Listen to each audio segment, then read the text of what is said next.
Hal-hal yang memberatkan. 1. Terdakwa telah menikmati keuntungan dari hasil penjualan narkotika jenis sabu. 2.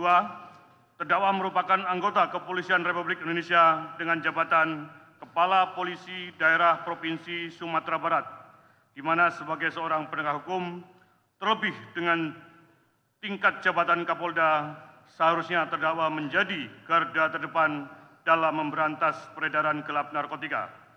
Namun terdakwa justru melibatkan dirinya dan anak buahnya dengan memanfaatkan jabatannya dalam peredaran gelap narkotika, sehingga sangat kontradiksi dengan tugas dan tanggung jawab sebagai Kapolda dan tidak mencerminkan sebagai seorang aparat penegak hukum yang baik dan mengayomi masyarakat. 3. Perbuatan terdakwa telah merusak kepercayaan publik kepada institusi Kepolisian Republik Indonesia yang anggotanya kurang lebih 400.000 personil. 4. Perbuatan terdakwa telah merusak nama baik institusi Kepolisian Republik Indonesia. 5. Terdakwa tidak mengakui perbuatannya. 6. Terdakwa menyangkal dari perbuatannya dan berbelit-belit dalam memberikan keterangan. 7.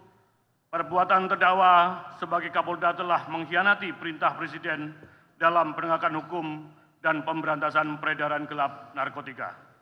8. Terdakwa tidak mendukung program pemerintah dalam pemberantasan peredaran gelap narkotika. Hal yang meringankan tidak ada. Berdasarkan uraian dimaksud, kami penuntut umum dalam perkara ini dengan memperhatikan ketentuan undang-undang yang bersangkutan menuntut supaya Majelis Hakim Pengadilan Negeri Jakarta Barat yang memeriksa dan mengadili perkara ini memutuskan: 1. Menyatakan terdakwa Teddy Minahasa Putra bin Haji Abu Bakar telah terbukti secara sah dan meyakinkan bersalah melakukan tindak pidana turut serta melakukan secara tanpa hak atau melawan hukum, menawarkan untuk menjual, menjadi perantara dalam jual beli, menukar dan menyerahkan narkotika golongan 1 bukan tanaman yang beratnya lebih dari 5 gram. Sebagaimana diatur dalam pasal 114 ayat 2 Undang-Undang Republik Indonesia nomor 35 tahun 2009 tentang narkotika Yunto 55 ayat 1 ke 1 KUP sesuai dakwaan pertama kami. 2. Menjatuhkan terhadap terdakwa Teddy Minahasa Putra bin Haji Abu Bakar dengan pidana mati